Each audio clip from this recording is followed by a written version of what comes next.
I'm curious. So recently you moved at Groundswell from interim CEO to sort of permanent CEO, which is new for them, but also obviously new for you. I'm curious if there is, in this leadership perspective, is there anything that you're doing differently as a permanent CEO?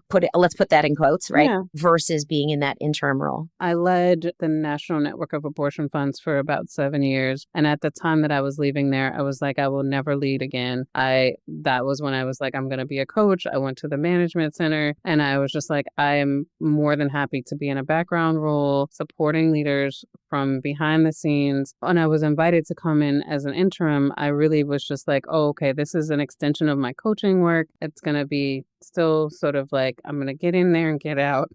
It's still going to be sort of like background. Like I'm going to go help and support, this transition and get out of the way for the next person who will come and lead. The interim work was really internally focused. It was really about like operational systems, and we were negotiating our first union contract and just a lot of internal things. And I think the biggest shift from interim to the quote unquote permanent role is just kind of face out more outwardly. We talked earlier about just the expectations of leadership are that you are out in the public, you're seen publicly, that people know who you are, they know, hear your voice, and that, they hear your marching orders or the things that your visions or the things that you think should happen in the world, and like, are called to ask other people to sort of join on to. That's just a shift that I'm like very actively inside of it. It's why I said yes to this podcast interview. It's just, you can't just